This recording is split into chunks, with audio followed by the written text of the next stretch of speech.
The leftist fairytale cult. Mr. Reagan. So why are leftist beliefs like fairy tales? Personally, instead of simply dismissing someone's beliefs as fairy tales, I prefer a much more dignified approach to debate. I don't tend to dwell on Joe Biden's sniffing or senility, except when I produce videos that are explicitly comedic. Now, I prefer to focus on his corruption, his ineptitude, and his bad policy decisions. But I do think that there is something about the fairy tale analogy that is valuable. And not because I want to dismiss their ideas, but because I want to explain them. I'll break all of this down in one moment. First, of course, I have to sell you something. You guys know as well as anyone that gold equals stability. With the unpredictable stock market and economic turmoil, gold shines as a safe haven.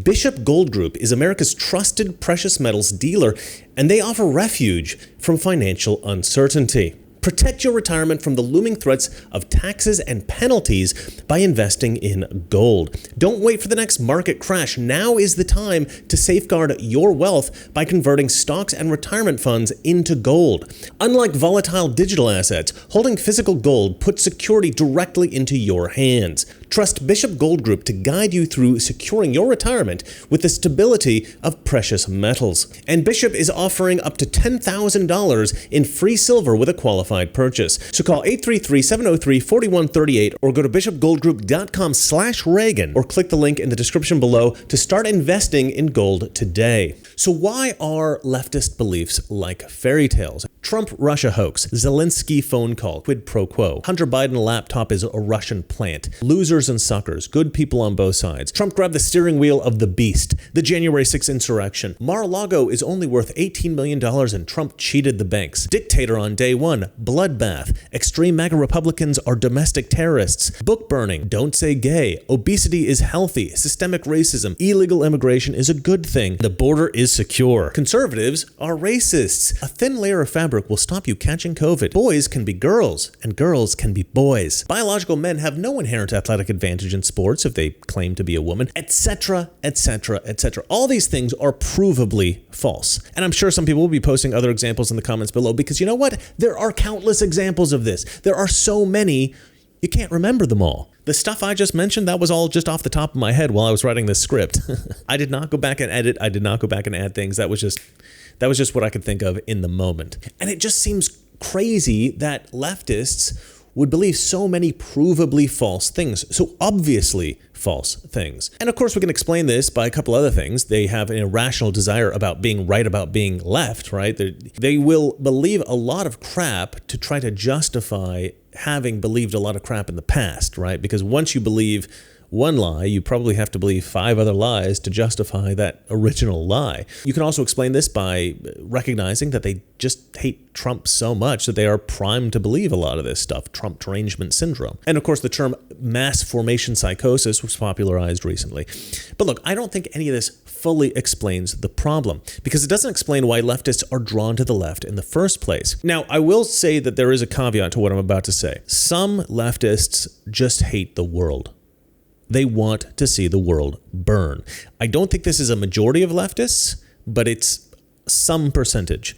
I had a buddy in college that was a radical leftist. We were friends basically because we had the same sense of humor, but there was something a little bit weird about this dude. This was a very ugly guy. Like, I don't usually say this about people, but this guy it was unfortunate. The guy was born with a weird face. But anyway, this guy, he had a huge chip on his shoulder. Also a strong atheist, by the way. And even though he was extremely intelligent and extremely practical and logical and rational, and he had common sense, like this guy understood how the world worked. But he was a Democrat. And so when I challenged him about this, he said that basically he knew that voting Democrat was bad for America, bad for the world. But he felt that he was dealt a bad hand in life. And he wanted to basically see everyone else suffer too. He wanted to cut everyone down to his size. He wanted to see the world burn. Now, I was pretty shocked to hear this because given my relatively happy old-school Christian childhood in the 1980s and 1990s in the suburbs of Salem, Oregon, I had never met anyone like this before. But after hearing this guy, it occurred to me that maybe there were a lot more people like this than I would have otherwise guessed. I don't know, maybe there are not. It would be an interesting survey. Now, I did ask users on X while I was writing this script, what percentage of Democrats do you think just want to see the world burn? The responses ranged from like 5% to 100%. So it wasn't a particularly valuable survey. But look, if we just put this extreme sadism to one side, why do people vote Democrat? Well, I think it's because Democrats sell a fairy tale. It's the fairy tale of egalitarianism. Everyone should be equal. And it's actually a beautiful fairy tale. Honestly, it's a fairy tale that I would love to believe in myself. But people are people. We have amazing potential. We have the capacity for amazing things. But in many ways, we are basically animals. And that is the sad reality of it. We are all motivated by the same basic things, good and bad. Food, water, shelter, and the compulsion to procreate. These are the fundamental motivations of human beings everywhere on Earth. And after these things, you find social status as a motivation, duty to God, family, country, etc. And then there are a variety of other motivations, popularity, drugs and alcohol, comfort. Many people are motivated to win. They love that feeling of being better than others, and so on and so forth. There are thousands of these motivations. And although the level of motivation tends to vary between people, especially the further you go away from these, the four basic motivations that I mentioned earlier, these motivations do affect all of us, every race, every culture, everywhere in the world. And so a lot of this boils down to money, whether you like it or not. Everybody really wants money. Almost everybody is kind of obsessed with money everywhere in the world. And that's kind of sad. It's kind of ugly. I don't really like it, but it's true. And if you recognize that people have these motivations, well, then you can craft laws, you can craft legislation that tries to appropriately create a better world, a better country, a better America, a fairer, more just society. But if you ignore these motivations, if you ignore that people are basically all the same everywhere in terms of their needs and their desires, well, then you're not going to be able to effectively govern any society. But what's weird about Democrats and white leftists in particular, they tend to elevate non-white cultures. They seem to buy into this idea that there's something inherently wise about indigenous peoples. Of course, when it came to healing the land, we had huge gaps in our knowledge. Luckily, indigenous communities offered generational expertise to help guide the way. Let's call this the fairy tale of indigenous wisdom. Now, the word indigenous really just means native-born people of a region. So you could talk about indigenous Britons or Germans or Swedes or the Japanese or whatever. But the term is typically applied, as you well know, to technologically primitive non-white peoples from around the world. And it takes on a kind of mythology. In films like Indiana Jones and the Temple of Doom, for instance, the tribal village chief has a mystical appearance, and he seems to be able to actually improve the prospects of the village with the help of a magical Shankara stone. Now, I love this film, and I am happy with this depiction because it's obviously a fictional depiction. This sort of thing probably did contribute to my misapprehension of other cultures and other races as being more distinctly different from white Europeans than they actually are, but this is a fiction. This is very obviously fiction, so it's really my fault that I bought into that crap. And for the most part, I don't, right? For the most part, I am able to discern what is ridiculous and what makes sense pretty easily. But leftists, they can't seem to do that. They don't seem to do that. I mentioned before in my episode about Therians, a subset of the otherkin movement, that leftists have a major problem distinguishing fiction and reality. Being a Therian means you identify as a non-human being on a non-physical level based on involuntary experiences that are animalistic. Therianthropy is not a choice. I identify as a betta fish. On all levels except physical, I am a wolf. And I'm also a bearded vulture Therian. A person who seriously claims to be a bird or a wolf or whatever, this seems like a rather extreme kind of delusion. But I actually don't think it's that extreme when you compare it to a standard leftist. Many ordinary everyday leftists refuse to accept that black men commit more crime than white men. Or if they do accept this, then they claim that this is exclusively the result of white racism.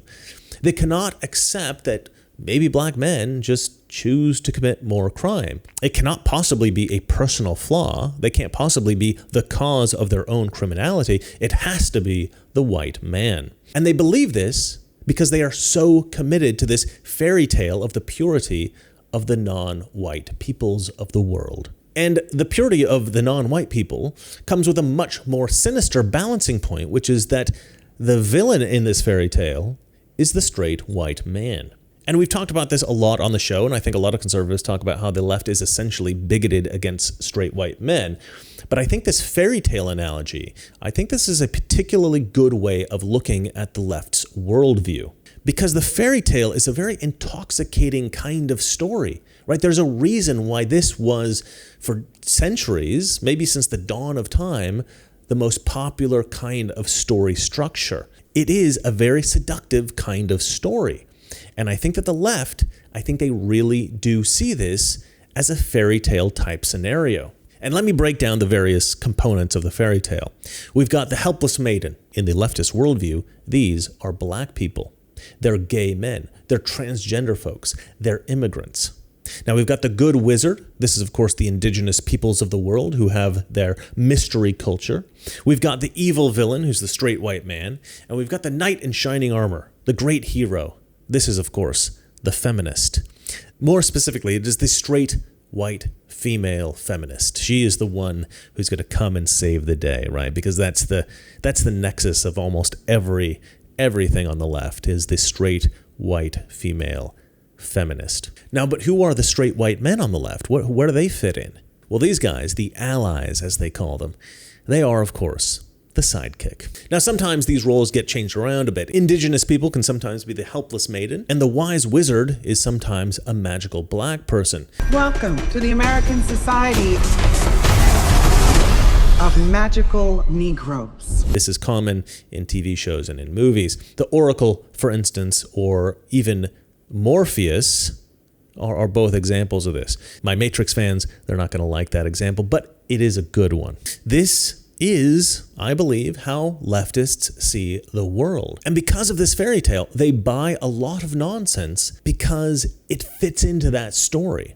And so when you hear somebody like the new CEO of NPR say that the search for truth is a distraction, I think our reverence for the truth might have become a bit of a distraction that is preventing us from finding consensus and getting important things done. when AOC says that people are too concerned with what's factually correct and what's morally right, this is why she thinks that. I think that there's a lot of people more concerned about being precisely, factually, and semantically correct than about being morally right. To a rational person, this makes no sense. Even Anderson Cooper, who I think is a total weirdo, even he called AOC out on this. But being factually correct is important. It's absolutely important. That's probably because he was born before 1980. I mean, look, any person, I want to say any rational person, but that bar is even too high. No, any person that is not completely crazy can see that in order to be morally right, you need to know what's factually correct. Now, it might seem morally right to AOC to consider obesity healthy because just believing that it's unhealthy, well, that makes fat people feel bad. But it's true. Being fat is unhealthy. And so morally, is it better for fat people to believe that they're fine? Or is it better for them to accept the truth and change their behavior and maybe extend their lives? Maybe extend it by like 50 years in some cases. I know that this is kind of a stupid example because most fat people do accept that being fat is bad for you. Okay, most fat people are not that stupid. But leftists, I think, have truly convinced some people that you can be obese and healthy. And you know what? If a doctor needs to diagnose or operate on a trans person, it's pretty dang important that they know the actual biological sex of this patient. No amount of belief in their gender, no amount of clothes that they wear, no amount of cosmetic surgery that they've gotten over the years is going to change the reality that the doctor needs to know what your biological sex is. Understanding reality is absolutely critical to assessing the world, avoiding disasters, and improving things, improving society, improving the planet, improving everything around us. This is stuff that the left actually discourages an understanding of.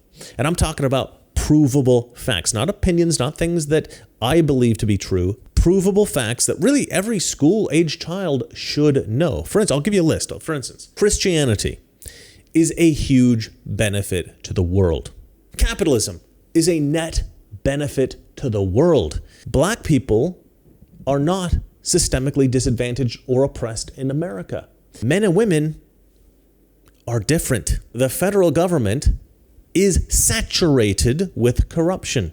Love, kindness, respect. These things are not defined by accepting everyone's delusions. The notion that everyone is equal in the eyes of God does not mean that everyone is equal in every way. Straight white men collectively are not a great evil in this world, nor have they ever been at any point in history. There are other fundamental truths that we need to address, but this is a short sampling that I thought was particularly important, that need to be accepted by the vast majority of society before we can start to progress forward again in any reasonable way. Everyone used to believe these things in America, even school children, as I suggested before. They knew these facts. And when feminists and radical left academics and the media convinced over half of America that these things are not true, well, then we took a sharp turn downward, and we've been on that downward trajectory ever since. But you know what? Sometimes it's a lot more fun to believe in a fairy tale than to accept reality. It's what I keep saying on this show about the ugly truth versus the beautiful lie. It's a nuanced distinction to say that a primitive culture has an inferior level of technological development, and yet the individuals within that culture have the same value in the eyes of God as you or I. It's a difficult concept for some people to hold in their minds, and it's an even more difficult concept to express without being perceived by a lot of stupid people as racist. And that perception of the masses, that is, of course, a huge part of the problem. Those who don't want to hear that primitive cultures are technologically inferior to our own culture, because that's too close to sounding a little bit like certain races are inferior to others, well, those people are much happier taking the position that any criticism of culture is the same as a criticism of race and therefore racist. And calling people racist, that gives them a sense of power, right? They're morally superior. They can call you a racist even though it doesn't make any sense. And other people in society will believe them, and now they have instantly positioned themselves socially above you.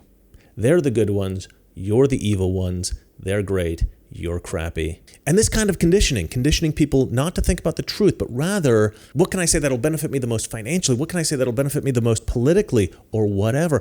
This has created, bit by bit, the fairy tale world that the left lives in. As I once said in a previous video, it's easier to pretend that your sister's husband, Steve, who has just decided to transition to Stephanie, is, quote, a real woman, rather than cause drama every Thanksgiving and Christmas by using his real name and referring to him as he. The fairy tale is just easier. And I actually think this is why a lot of people act super offended by everything. They use the discomfort caused by challenging them as a weapon. They use their overreaction as a weapon. And these weapons, they stop anyone from ever challenging their ridiculous ideas. Try telling a feminist that the wage gap isn't actually caused by sexism. Or even better, tell them that the wage gap should be bigger. Try telling a body positivity activist that being obese is unhealthy. Try telling a BLM activist that unarmed black men would get shot a heck of a lot less by police if they just didn't commit so many crimes. Dealing with these people, it's kind of a nightmare. You've seen how they freak out on videos posted by libs of TikTok. Diet culture within itself is racist. I often dread medical appointments because of blatant medical fat phobia. The last OB appointment I went to, the provider blamed everything on my weight. My pronouns are it and they. I enjoy looking like a clown. I don't abide by gender.